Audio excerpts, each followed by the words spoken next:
Should Utah football add a quarterback through the transfer portal? We're talking about that and more on today's Locked On Utes. You are Locked On Utes, your daily podcast on the Utah Utes. Part of the Locked On Podcast Network. Your team every day.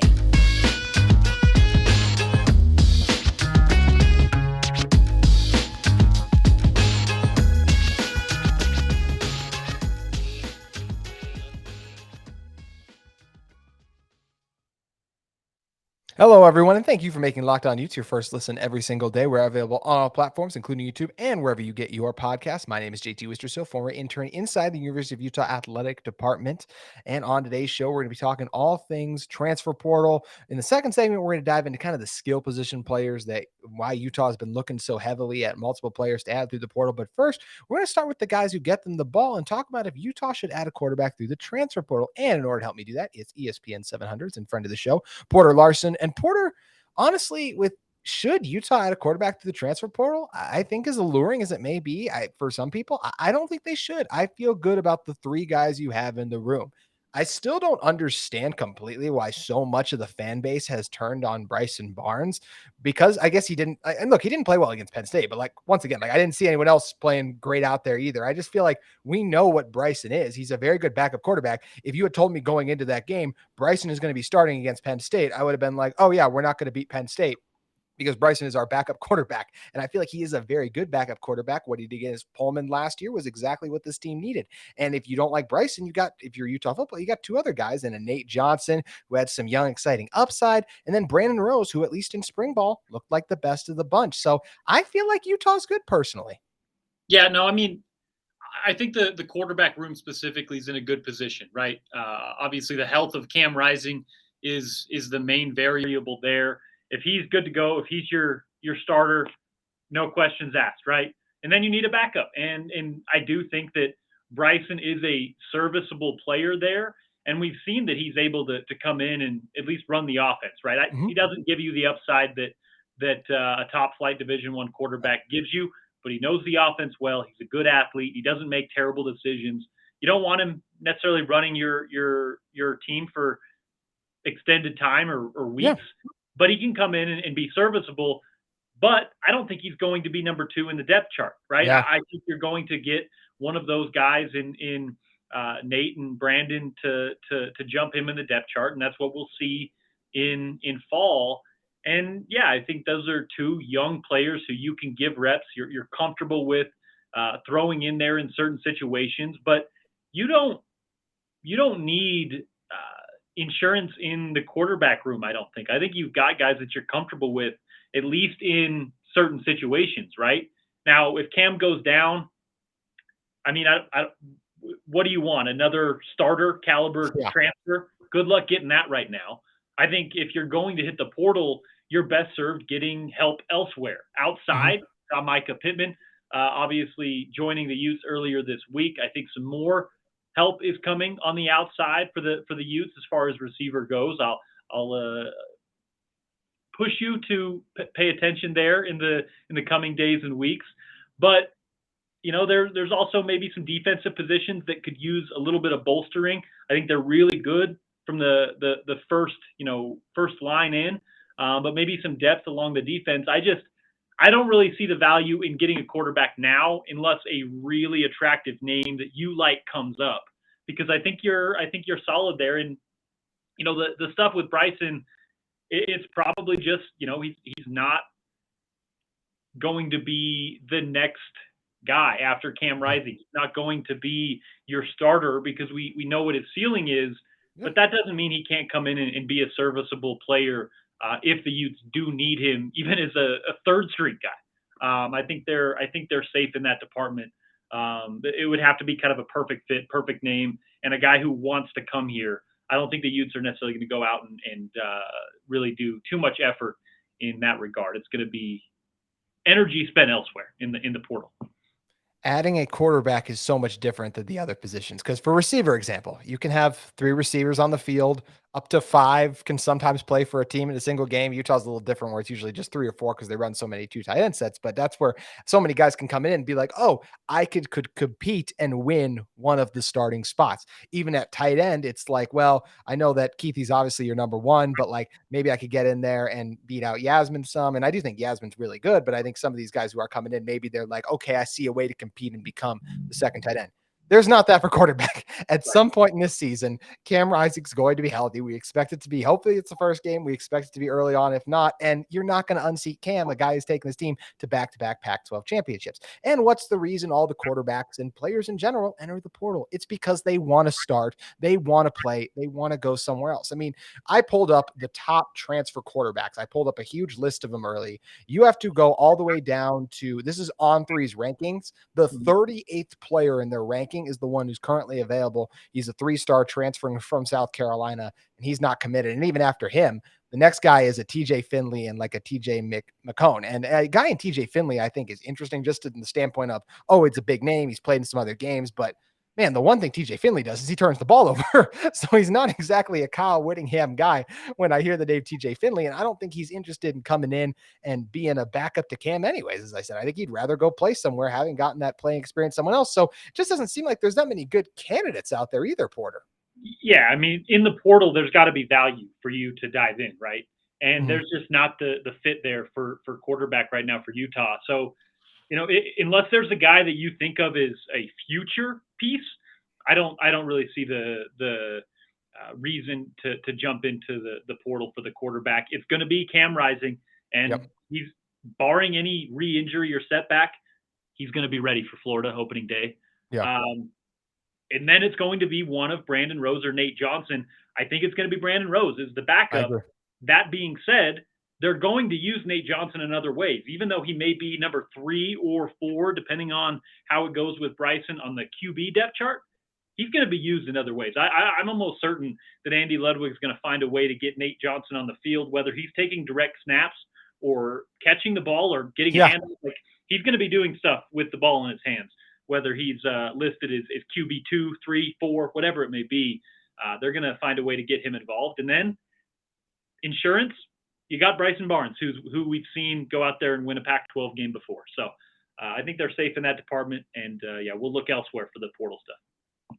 You can't overlook Florida because they're still an SEC team. They still got some players on that team, but I don't think it's overlooking them either to say, and this is the question that Utah football has asked themselves, if Cam isn't ready to go, can they win the game with Brandon Rose or Bryson Barnes? I think they would say yes to that question, and I feel the same way. Florida's got their own issues at quarterback. There's a reason Graham Mertz isn't at Wisconsin anymore, and he didn't look great in the spring game either. So they're still trying to figure their whole thing out. It's hard to play at Utah on the road anyway. So I think this coaching staff has come to the conclusion, Porter, that we can win games with Brandon, Bryson, and then I love that you brought up Nate because he's definitely going to be on the field just like Jaquindon Jackson. We saw some packages with him back during the 2021 season early on, or even late in the game against Southern Utah. We just saw some stretches where he was on the field. He's just such a special player and just a playmaker, I should say, that you're going to see him out there. So I really do feel like the coaching staff trusts these guys to win them games. Yeah, and with this Florida team, it's not the Florida team that you saw last year. No. They're still an SEC team with plenty of 4- and 5-star talent, one deep, but they're replacing a lot. And this is an offense that's got a new quarterback, a bunch of new guys up front. They had a really good offensive line last Yes, they year, which did. I think was an underrated part going into week 1.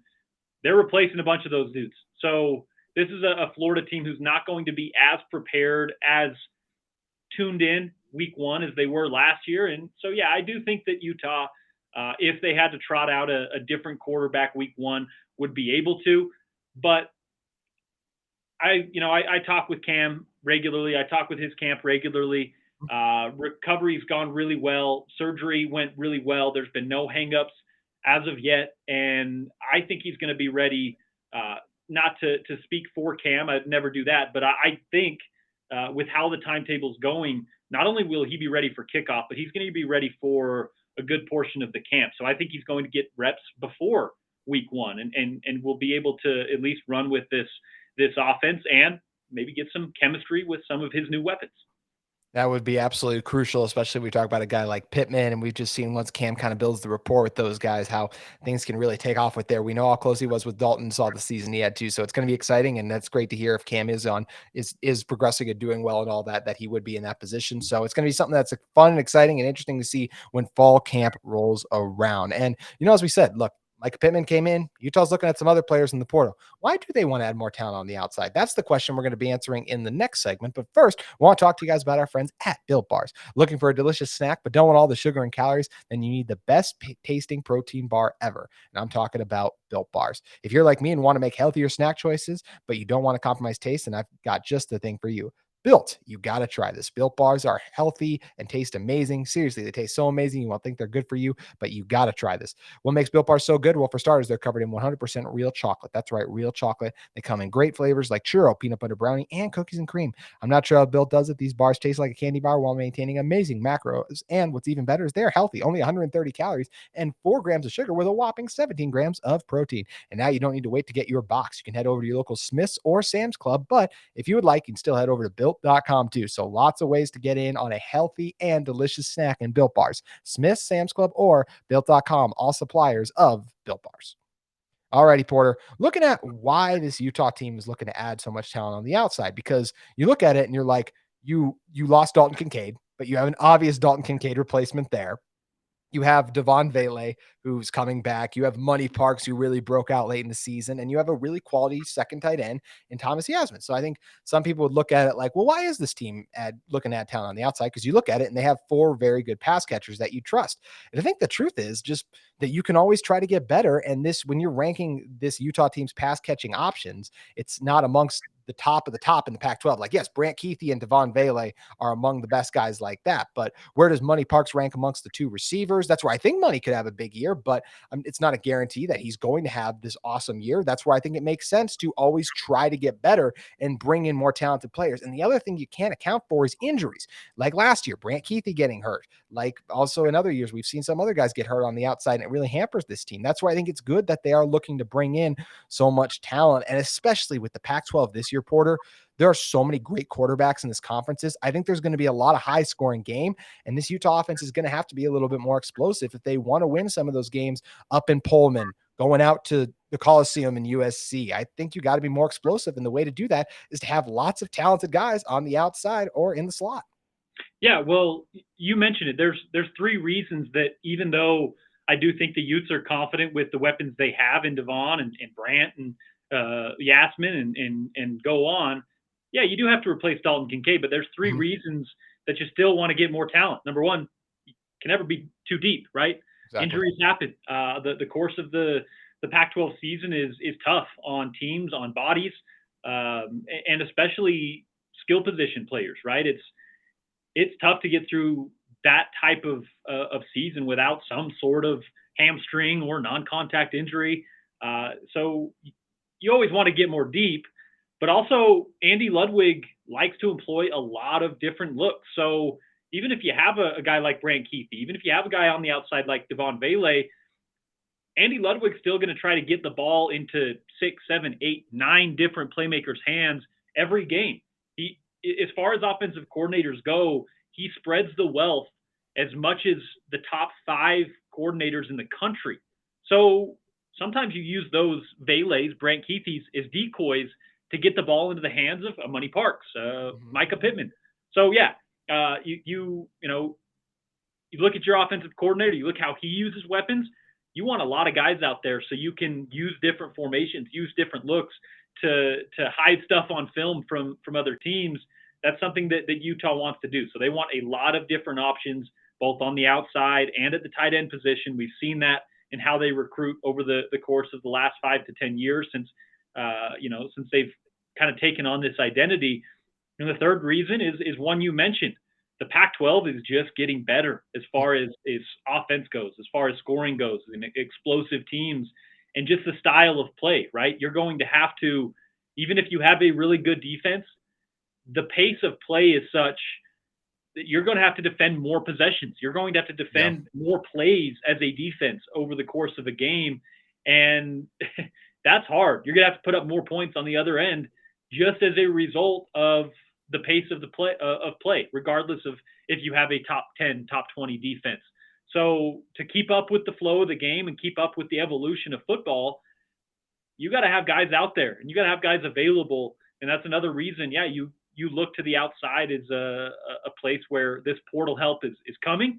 Pittman is the first of what I think to be a couple coming in this window. And yeah, I think for Utah, it's about, bringing back the guys you had. You're comfortable with them, but you also want to get better, because even though you're bringing back a lot of production, you didn't get to where you wanted to be last year. You want to win a Rose Bowl. You want to win a New Year's Six game. So maybe you have to, make that small, incremental, marginal changes and improvements, and that's what Utah's trying to do. It is what they're trying to do. And like you just talked about that we've been talking about the talent in the conference. Like you're not going to hold USC and you're not going to hold Washington under 20 points. So you're probably going to have to score 3 to 4 touchdowns in order to win those games, basically a touchdown a quarter, maybe even more, depending on how your defense is playing that day. But you mentioned too, this is not like Micah Pittman is not the only guy coming in. Utah is looking at some of these other guys. And when talking about some of these other guys that really stand out to me, Porter, is Shane Hollywood Hooks was out earlier this week, the Jackson State receiver. Just watching his film, I came away so impressed and look, it's a different level of competition, but like, man, when you just look at the plays he is making, like just that situation, like that's the coverage, this is the catch he makes out of it. I came away like just as impressed as him as I did, maybe even more so than a Micah Pittman. I would say, I just think he is an incredible talent. And the other guy I'll say too at the tight end spot is Landon King from Auburn. There are just not a lot of players in the portal who yes, he doesn't have like a lot of production, but his catch he made against Alabama in the quadruple overtime game, like that's just a moment that you need a player to step up and make a difficult grab. He was able to do that. And I just think his ceiling is incredibly high too. So those are a couple of the guys I really like. And who are some of the guys, even if it is those guys, I'd love for you to expand on them, that you're kind of looking at like, this is a dude or dudes that Utah could really use to bring in? Well, it's hard because the portal is changing every day, right? There's 15, 20 new names, 15, 20 names that are gone from the portal. Each morning you check it, it's really hard to get a feel for who's available, right? Landon King is a really interesting. I'm glad you brought him up because he's an interesting one to me. I watched a little bit of his film, and his catch radius, his ability to just pinpoint a ball and bring it in, not Dalton Kincaid. Be very clear. But that's why Utah's specifically looking at him, because they already have the big bruisers like a Thomas Yasmin, right? They've got a Brant Keithy who they feel really comfortable throwing in the slot or throwing in that Y role where he's maybe taking some jet sweeps, some handoffs. But they need to replace Dalton's production as well. A guy who can find some space up the seam, who can catch a ball down the sideline. That's what they're looking for to replace in the tight end position. And I think that Landon's a really interesting prospect there. You mentioned the Colorado transfer, or the Jackson State transfer rather. Shane, what's his last name? Shane Hooks. He's got Hollywood's his nickname though, which I think is perfect based on what I saw from him. That's what I was getting at. The Hollywood Hooks is one of those players who's electric once he gets the ball in his hands, and that's what Utah wants. That's what Andy Ludwig's really able to key on is find guys who in very particular positions on the field can provide value with the ball in their hands, because Andy's going to find ways to get them the ball in those positions. And I look at him as a really good fit, right? Good fit for the scheme, just because of smaller guy, but has a lot of the possession receiver type tendencies and a lot of quick in and out of his routes. So I think he's one to look at. But you mentioned Pittman, and he's not his brother. He's a very different receiver. He's more of a possession type receiver, but he's dangerous as well. I wonder with him the explosiveness that he can bring, because he's coming off of a really major hip injury. Yes, he is.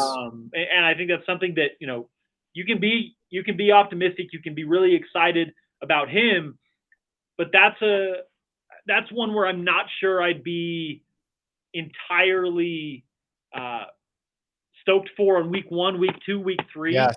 I think Mike is going to be kind of a slower build. He's going to work his way into the offense.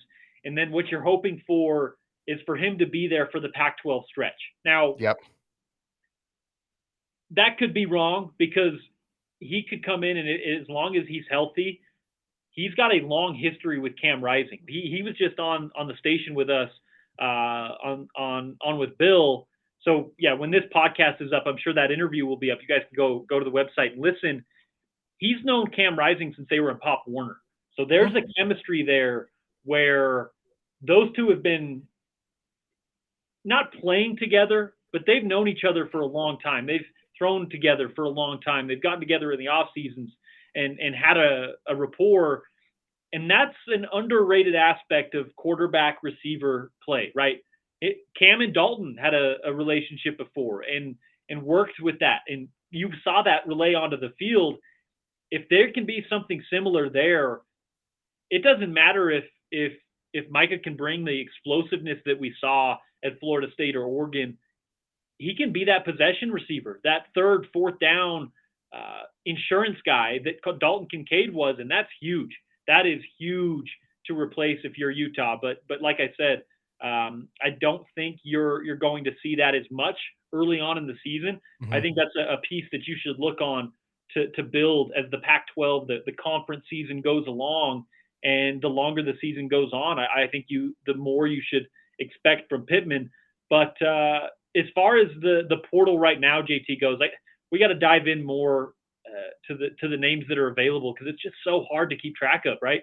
I usually almost wait until guys like you mentioned with Landon, wait until they get their visit to Utah, wait until I hear Kyle, right, or Steve Bartle or someone up there mentioned their name, and then I'll go do some tape. I'll go watch some tape. But right now there's 12% of the nation, 12% of the country wide receivers are in the portal. So there's so many names.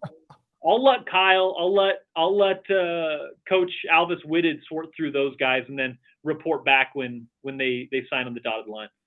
Exactly. It's such, like I said, 12% is crazy for receivers in general. But I even think about someone like, I'm mad at myself. I'm blanking on his name, but there was a tight end. He was at North Texas last year. He transferred, Utah was interested in him. He transferred to Arkansas and then he decommitted from Arkansas. So I'm like, oh, so I watched a little bit. I got myself excited about him.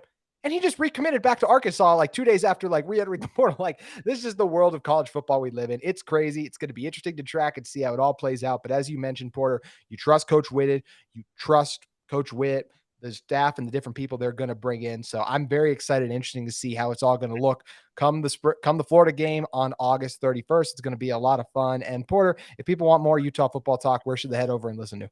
Yeah, obviously ESPN 700, the home of the Utes. We talk college football probably 365 days a year, at least in some form, right? Yeah. Obviously, we've got NBA, we've got the soccer team here. We cover it all, but yeah, you can go to the website, ESPN700sports.com, AM signal at 700 AM, the FM signal now, 92.1, or obviously we podcast everything. So if you want to hear Bill's show, you want to hear me and Spence, or you just want to hear the Ute-specific stuff, you can find those wherever you podcast, Apple, Spreaker, Stitcher, Spotify, and go from there. Make sure you guys head over and check all that out. Also give Porter a follow at Lars_ESPN. Porter, thank you for joining us. Always, JT. Thank you, man. That's going to do it for this week's edition of Locked On Utes, but we'll be back next week reacting to more of the transfer portal news and everything else Utah football related on Locked On Utes.